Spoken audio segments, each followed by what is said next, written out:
Welcome to Spotlight Advanced. I'm Megan Nollet. And I'm Bruce Gulland. Spotlight uses a special English method of broadcasting. It is easier for people to understand, no matter where in the world they live.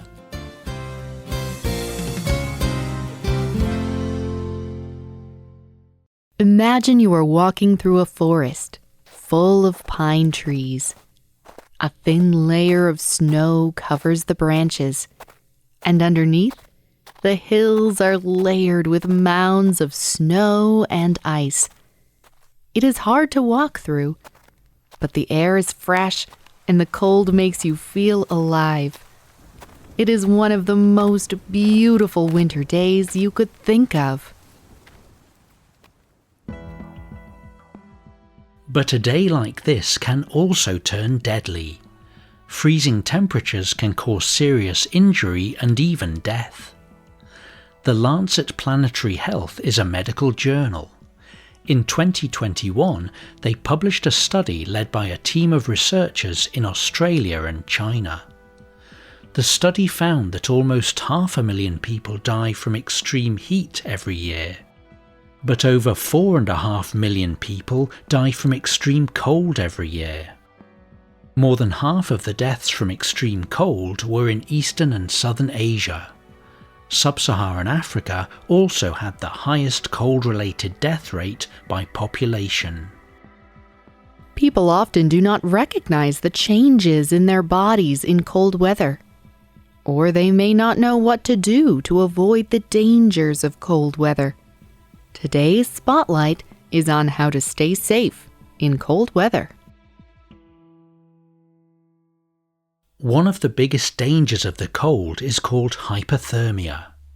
A person gets hypothermia when their body temperature gets too low. The human body naturally regulates its own temperature. When it is too hot, we sweat. When it is too cold, our bodies try to make heat.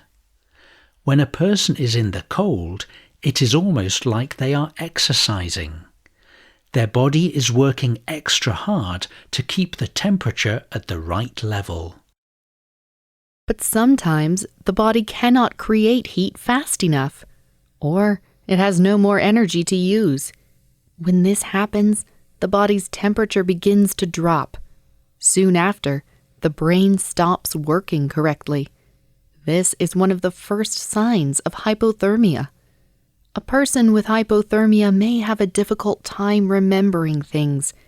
They may be confused, tired, or have a difficult time moving. This makes it even more difficult to get help. Hypothermia usually happens when a person is out in the cold for too long or they are not wearing enough clothing. Without proper clothing, the body will lose heat even more quickly. Strong wind can also lead to hypothermia. If it is very windy, the air will carry off heat from the body faster. This is why windy weather feels colder than it actually is. It causes us to lose more heat.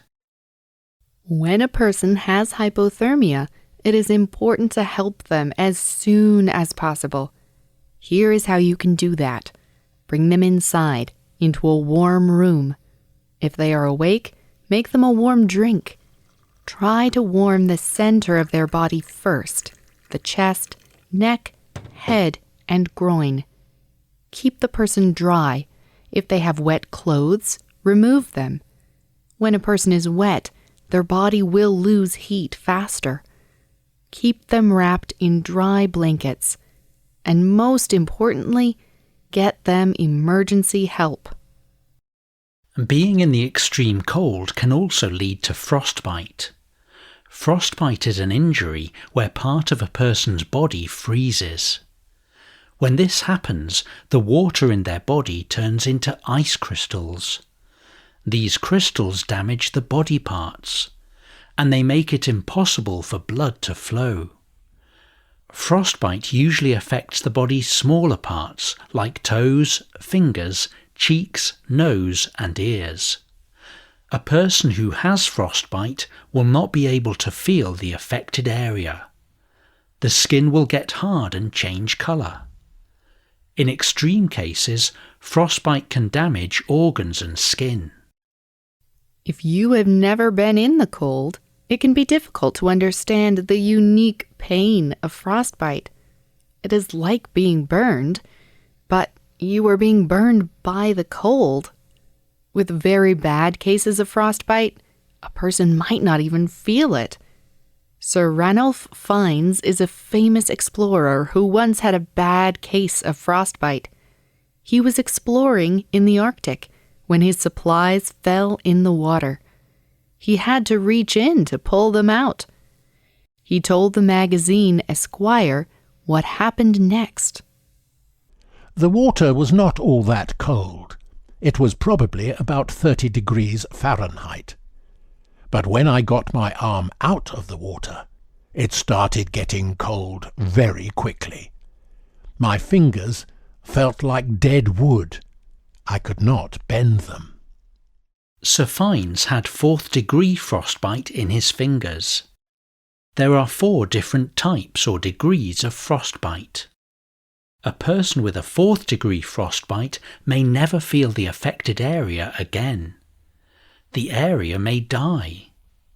In the most extreme cases, it may even fall off. In Sir Fiennes' case, he lost most of his fingers. He was very lucky to not lose his hand. If someone has frostbite, it is very important to get them to a warm place. Place the affected area in warm water. Keep the area protected. Do not touch the area with frostbite. Moving or rubbing the area can cause more damage. When the area has warmed again, give the person pain medication. When blood returns to a frostbitten area, it can be very painful. You should also get them emergency care. Doctors may be able to save an area from dying. Many people may not recognize symptoms of hypothermia or frostbite, but it is important to know how to prevent them. Here are some suggestions on how to stay safe in cold weather. Wear layers of clothing and cover all areas of skin. Wearing the proper clothing is very important in cold weather. It will keep the heat of your body close to your body. And clothing will protect you from the wind. It is very important to cover your nose, ears, fingers, and toes. These areas keep the least heat. They are very vulnerable to frostbite. Keep yourself dry. If you are sweating in cold weather, you may be wearing too much. Take off a layer of clothing. You will still be protected, but you will not be wet. Avoid drinking alcohol when you are in the cold for a long time. Alcohol opens up a person's blood vessels. Blood will rush away from the important parts of a person's body. Blood carries heat, so a person will lose heat in the important areas of the body. Know your body. Some people may suffer more from the cold. These include older people and people with bad circulation. These people should avoid being out in the cold for too long. Finally, keep active. The body warms in the cold naturally. Staying active will help keep the body warm.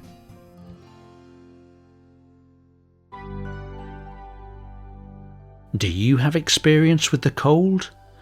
What tips or tricks do you have to stay warm? We hope you can join us again for the next Spotlight programme. Goodbye.